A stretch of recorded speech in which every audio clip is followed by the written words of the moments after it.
Hello students, welcome back to my YouTube channel. Dear students, आज की इस video में हमें क्या पढ़ाई करनी है, ध्यान से देखिए।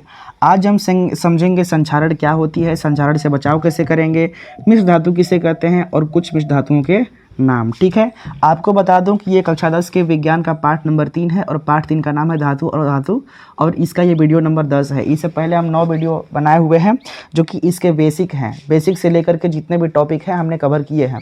यदि आप उसको नहीं देखे हैं तो आज के वीडियो के डिस्क्रिप्शन बॉक्स में जाइए, वहाँ पे लिंक मिल जाएगा प्लेलिस्ट का, या कुछ देर बाद ऊपर आई बटन पे एक लिंक आ जाएगी प्लेलिस्ट का, आप उस पर क्लिक करके आप पिछले सभी वीडियो को देख सकते हैं। जब भी आप पढ़ा कीजिए क्रम से ही देखा कीजिए, इससे आपको हर टॉपिक समझ में आएगा। ठीक है, तो हम समझेंगे संक्षारण क्या होती है। ध्यान से समझिएगा। जब किसी धातु अर्थात लोहे को, समझिएगा, जब किसी धातु जैसे कि लोहे को हम जब नमी में छोड़ते हैं तो वो क्या करता है कि ऑक्सीजन के साथ अभिक्रिया कर लेता है, जिससे उसके ऊपर जंग लग जाता है, जिसको आप चींटी बोलते हैं। समझे कि नहीं बोलचाल की भाषा में? तो ये जो प्रक्रिया है जंग लगने की, वही प्रक्रिया संक्षारण कहलाती है और इससे धातु में खराब हो जाती है धीरे धीरे। समझे कि नहीं समझे मैं क्या बोल रहा हूँ? तो इसका मतलब ये हुआ, ध्यान से समझिए, इसका परिभाषा आपने लिखा हुआ है ना। जब किसी धातु को वायु के उपस्थिति में, यहाँ पे को लिखना मैंने भूल गया है, ठीक है, तो जब किसी धातु को वायु की उपस्थिति में रखते हैं तो उस पर जंग लग जाता है, पता है कि नहीं आपको, जिससे धातु नष्ट हो जाती है और यही प्रक्रिया क्या कहलाती है, संक्षारण कहलाती है। समझे?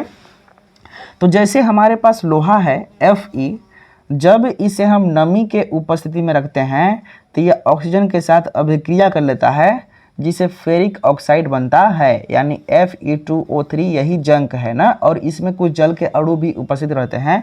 जब इसको बैलेंस करेंगे तो कैसे करेंगे, ध्यान दीजिएगा। यहाँ पे 4 फेरस है तो यहाँ भी 4 फेरस होना चाहिए। 3 दूनी 6 ऑक्सीजन, तो यहाँ भी 3 दूनी 6 ऑक्सीजन होना चाहिए। H कितना है, H 2 और 2 4 हो गया, तो यहाँ भी 2 दूना 4 हो गया। ऑक्सीजन 2 यहाँ पे और 3 दूना 6 यहाँ पे, यानी 2 8 10, यानी 3 दूनी 6 और यहाँ से 2 8 हो गया ना। कहने का मतलब जो लोहा है ये जल और ऑक्सीजन के संपर्क में जैसे ही आता है, ये फेरिक ऑक्साइड यानी Fe2O3 और जल बनाता है H2O। समझे कि नहीं? यानी फेरिक ऑक्साइड बनाता है और इसमें कुछ जल के अणु भी उपस्थित होते हैं। तो यही जो है ये जंग का सूत्र है। किसका है? जंग का सूत्र है ना। यानी जब किसी धातु को वायु के उपस्थिति में रखते हैं तो वो ऑक्सीजन से अभिक्रिया कर लेता है और अभिक्रिया करने के बाद उसके ऊपर जंग लग जाता है और इसी प्रक्रिया को बोलते हैं हम संक्षारण। समझे? तो ध्यान से देखिए, संक्षारण के बचाव हम कैसे करेंगे बचाव ना। अगर धातु को जंग से बचाना है, संक्षरित होने से बचाना है, तो हम क्या प्रक्रिया करेंगे? आप या तो उसके ऊपर पेंट लगा दीजिए, हम लोग भी करते हैं ऐसा काम। क्योंकि मान लेते हैं कि हमारे पास कुछ नया उपकरण है, अगर लोहे का बना हुआ है तो उसके ऊपर पेंट कर देंगे हम। पेंट करने से ये होता है कि उसके ऊपर जंग लगेगा नहीं। मैं जिस क्या बोलते हैं ट्राइपॉड की सहायता से यहाँ पे रिकॉर्डिंग कर रहा हूँ, उस पर भी क्या पेंट लगा हुआ है, काला सा। समझे कि नहीं? वो धातु का बना हुआ है ये ट्राइपॉड, लेकिन इसके ऊपर पेंट लगा हुआ है और ये पेंट इसलिए लगा हुआ है कि ये धातु खराब हो ना जाए। तो ठीक उसी प्रकार से आप सबसे पहले पेंट लगा सकते हैं ना। दूसरी काम, हम तेल या ग्रीस उस पर लगा सकते हैं, तेल या ग्रीस, तो उससे हमारा ऑक्सीजन के साथ अभिक्रिया नहीं करेगा, वहाँ भाई नमी पहुँच ही नहीं पाएगा, इसलिए ना, यानी कुछ समय तक बच जाएगा। तेल या ग्रीस लगा दीजिएगा तब। अगला है निकिल क्रोमिन स्टेनम की परत चढ़ा दीजिए। निकिल क्रोमिन या टीन, स्टेनम जो होता है SN, ये टीन को दिखाते हैं। इसका अगर आप परत चढ़ा देंगे लोहे के ऊपर में तो लोहा जो है अंदर का वो बच जाएगा। समझे? वो संक्षरित नहीं होगा। तो आगे समझिए कि मिश्र धातु क्या होती है। हमने समझा संक्षारण क्या होती है, अब समझना है मिश्र धातु। ध्यान से ये देखना है कि हमने क्या किया कि दो हमने धातु लिया, जैसे कि हमने कापर का लिया और जिंक का लिया। तो कापर को हमने गला दिया, जिंक को भी गला दिया। अब उसको हम निश्चित अनुपात में मिला दिए। कितना? निश्चित अनुपात में। तो निश्चित अनुपात में जब मिलाए तो उससे हमें क्या होगा कि एक नए प्रकार की धातु प्राप्त होगी। ठीक है, जिसे हम बोलेंगे मिश्र धातु।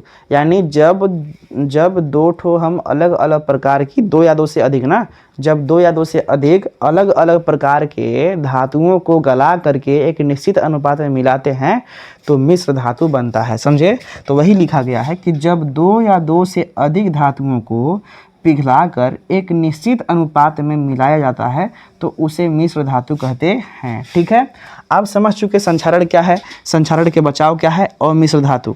अब हम समझते हैं कुछ मिश्र धातुएं। इससे पहले आप इसको लिख लीजिए या तो फिर स्क्रीनशॉट ले लीजिए। ठीक है, तो यहाँ पे कॉपर की कुछ प्रमुख मिश्र धातुएं हैं जिनको आपको जानना है, एग्जाम में आते हैं ना। देखिए यहाँ पे लिखे हैं मिश्र धातु का नाम, इसका संगठन और इसका उपयोग। यानी जो पीतल है ये किस चीज़ से मिलके बना है, जिस चीज़ से मिलके बना होता है उसको हम बोलते हैं संगठन। ठीक है, तो जो पीतल है एक प्रकार की मिश्र धातु है। इसमें 80% कॉपर होती है एंड 20% जिंक होती है और इसका प्रयोग करते हैं, यानी पीतल का प्रयोग हम करते हैं बर्तन, मशीन आदि के निर्माण में। कांसा जो है एक प्रकार की मिश्र धातु है और इसमें 88% कॉपर मिला होता है और 12% SN यानी टिन मिला होता है।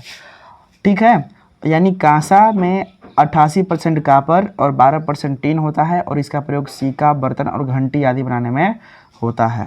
आगे कृत्रिम सोना, कृत्रिम यानी ऐसा सोना जिसे मानव ने बनाया है। ध्यान दीजिए इसमें 90% कॉपर होता है और 10% एल्यूमिनियम।